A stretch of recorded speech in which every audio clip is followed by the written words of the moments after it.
ಅಥವಾ ಋತುಸ್ರಾವನು ಸರಿಗಿಲ್ಲದೆ ಇದ್ರೆ ಅದೊಂದು ಪ್ರಾಬ್ಲಮ್ ಆಗುತ್ತೆ. ಅದನ್ನು ಸರಿಪಡಿಸ್ಕೋಬೇಕು. ಎರಡನೇದು, ಪ್ರತಿದಿನ ಚರ್ಮಕ್ಕೆ ಆರೈಕೆನೂ ಮಾಡ್ಕೋಬೇಕು.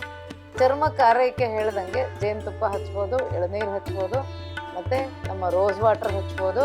ಅದರಲ್ಲೂ ಸ್ಪೆಸಿಫಿಕ್ ಆಗಿ ರಕ್ತಚಂದನ, ಮಂಜಿಷ್ಟ, ಲೋದ್ರ ತುಂಬ ಚೆನ್ನಾಗಿ ಚರ್ಮದ ಆ ಮೊಡವೆ ಮೇಲೆ ಕೆಲಸ ಮಾಡುತ್ತೆ.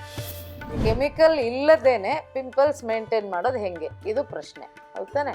ಎಸ್, ಮೊದಲನೇದು ಪಿಂಪಲ್ಸ್ ಬರೋದಕ್ಕೆ ಕಾರಣ ಹೆಣ್ಣು ಮಕ್ಕಳಲ್ಲಿ ಅವರ ಋತುಸ್ರಾವನು ಸರಿಗಿಲ್ಲದೆ ಇದ್ರೆ ಅದೊಂದು ಪ್ರಾಬ್ಲಮ್ ಆಗುತ್ತೆ. ಅದನ್ನು ಸರಿಪಡಿಸ್ಕೋಬೇಕು. ಎರಡನೇದು, ಪ್ರತಿದಿನ ಚರ್ಮಕ್ಕೆ ಆರೈಕೆನೂ ಮಾಡ್ಕೋಬೇಕು.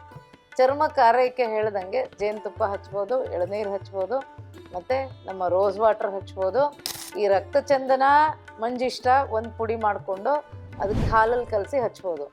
ಚಂದನ ಮಾತ್ರ ಬರೀ ಗಂಧ ಇದೆ ಮನೇಲಿ, ಗಂಧ ತೆಗೆದ್ಬಿಟ್ಟು ಮುಖಕ್ಕೆ ಹಚ್ಚಿ ಇಟ್ಕೊಂಡು ಕಾಲಿ ಮಾಡ್ಬೋದು.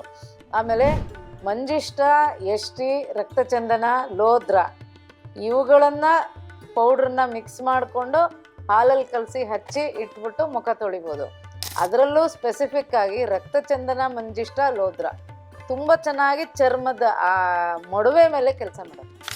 ಸೊ ಅವು ಚೆನ್ನಾಗಿ ಹೋಗುತ್ತೆ.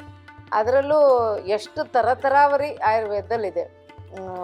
ಅರಿಶಿನ, ಮರದರಿಶಿನ ಹಾಕ್ಬೋದು, ಆಮೇಲೆ ಕಚೋರ, ಕಸ್ತೂರಿ ಅರಿಶಿನ ಹಾಕ್ಬೋದು, ಮಂಜಿಷ್ಟ, ಲೋದ್ರ ಸೇರಿಸ್ಬೋದು.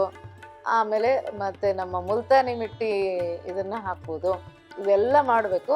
ಜೊತೆಗೆ ಸಂಜೆ ಒಂದು 6 ಗಂಟೆ 7 ಗಂಟೆ ಒಳಗಡೆ ಊಟ ಮಾಡಬೇಕು. ರಾತ್ರಿ ತುಂಬ ಲೇಟ್ ನೈಟಲ್ಲಿ ಊಟ ಮಾಡಬಾರ್ದು. ಆಮೇಲೆ ರಾತ್ರಿ ಜಾಗರಣೆನೂ ಮಾಡಬಾರ್ದು. ನಿದ್ರೆ ಸರಿಯಾಗೂ ನಿದ್ರೆ ಇರಬೇಕು. ನಿದ್ರೆನಲ್ಲೂ ಇದು ಆಗಬಾರ್ದು, ತೊಂದರೆ ಡಿಸ್ಟರ್ಬೆನ್ಸ್ ಇರಕೂಡ್ದು. ಆಮೇಲೆ ಎಲ್ಲದಕ್ಕಿಂತ ಮನಸ್ಸು ಕ್ಲೇಶ ಇರಬಾರ್ದು. ಫಿಸಿಕಲ್ ಆ್ಯಕ್ಟಿವಿಟಿ ಇರಬೇಕು. ಇಷ್ಟೆಲ್ಲ ಇದ್ದೂ ಫಿಸಿಕಲ್ ಆ್ಯಕ್ಟಿವಿಟಿನೂ ಇರಬೇಕು. ಫಿಸಿಕಲ್ ಆ್ಯಕ್ಟಿವಿಟಿ ಇಲ್ಲ ಅಂದರೆ ಹಾರ್ಮೋನಲ್ ಇಂಬ್ಯಾಲೆನ್ಸ್ ಆಯಿತು, ಈ ಕಡೆ ಮೆನ್ಸ್ಟ್ರಲ್ ರೆಗ್ಯುಲಾರಿಟೀಸ್ ಇರೋದಿಲ್ಲ, ಆಮೇಲೆ ಈ ಕಡೆ ಸ್ಕಿನ್ನಲ್ಲಿ ಇರಪ್ಷನ್ಸ್ ಇರುತ್ತೆ.